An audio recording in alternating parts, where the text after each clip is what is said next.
Hello friends, educational fact channel में आपका स्वागत है। हाजिर आपके लिए आज की खास अपडेट को लेके। एचपीआरसी द्वारा 2 नोटिफिकेशन आज जारी की गई है। आजकल जो एचपीआरसी हैं काफ़ी एक्टिव मोड में हैं, तो लगातार जो है वो नोटिफिकेशन आ रही है। इसमें आप देख पाएँगे कि 2 नोटिफिकेशन में जो पहली नोटिफिकेशन है ये आपकी रहने वाली है, जो आपकी भर्तियाँ निकाली गई है पोस्ट कोड 005 से लेके जो 14 तक है, और इसमें एक बीच में पोस्ट कोड आपका 25011 है जो आपका रहने वाला है हॉर्टिकल्चर एक्सटेंशन ऑफिसर का। उसको छोड़ के जितने भी बाकी पोस्ट कोड है ये, इन सभी की जो करेक्शन विंडो है वो ओपन कर दी गई है। अगर आपने इसके लिए अप्लाई किया था, कोई भी जितने भी ये पोस्ट कोड है उसमें से किसी में भी अगर आपने अप्लाई किया था और अगर आपने कोई उसमें गलती कर दी है, तो आपके लिए यहाँ पे करेक्शन विंडो जो है वो ओपन कर दी गई है।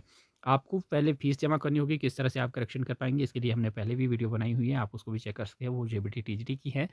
सेम प्रोसीजर है, पहले आप जैसे ही यूज़र आईडी पासवर्ड लॉगिन करेंगे मतलब अपने अकाउंट में, वहाँ पे आपको जहाँ आपका जो शो होता है, जो आपने फॉर्म फिलअप किया है, वहाँ पे ही आपको पे नाउ की ऑप्शन आती है पहले। आपको पहले फ़ीस पे करनी होती है, ₹100 आपका फ़ीस लगेगी। उसको पे करने के बाद आपको जो है यहाँ पे वो करेक्शन विंडो जो है, वो करेक्शन की जो ऑप्शन है वो नज़र आती है। फिर आप उसको ओपन करके वहाँ से करेक्शन जो है वो कर पाएँगे। तो ये एक इन्फॉर्मेशन थी। इसमें जो हॉर्टिकल्चर एक्सटेंशन ऑफिसर है उसको उस पे रोक लगी हुई है, इस कारण से इसमें जो है वो एडिटिंग अभी नहीं होगी। तो आपका जो ये करेक्शन विंडो है वो 1/11 से 7/11 तक जो है वो खुली रहेगी। तो अगर आप चेंजेस जो है वो इसमें करना चाहते हैं तो वो आप कर सकते हैं।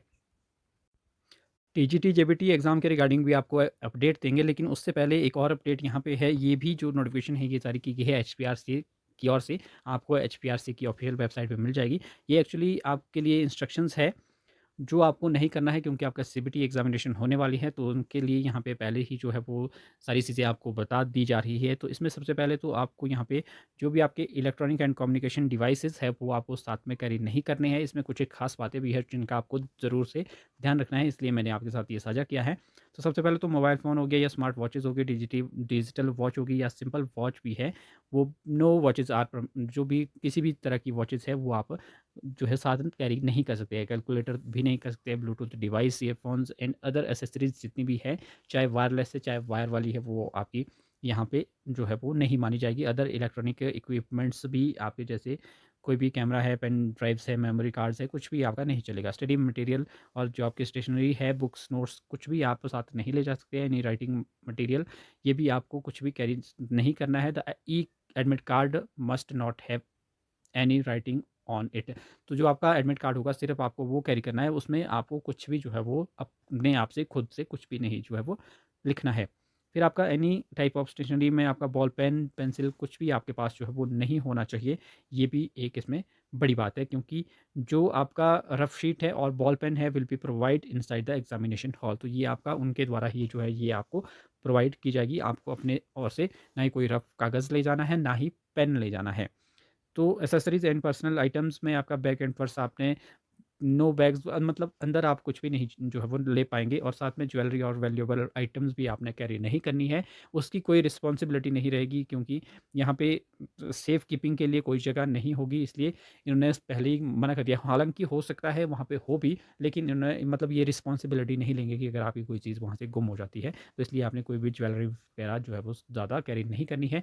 और ना ही प्रिंटेड जो आपके क्लोथ्स है वो भी ज़्यादा प्रिंटेड जो है वो नहीं होने चाहिए, सिंपल जो है वो आपके होने चाहिए। फूड एंड बेवरेजेज में सिरप आप कैरी कर सकते हैं, जो आपकी एक बॉटल है वाटर बॉटल, तो उसमें भी आपका जो लेबल है वो नहीं लगा होना चाहिए, ट्रांसपेरेंट वो होनी चाहिए, और विदाउट यानी कि विदाउट लेबल की।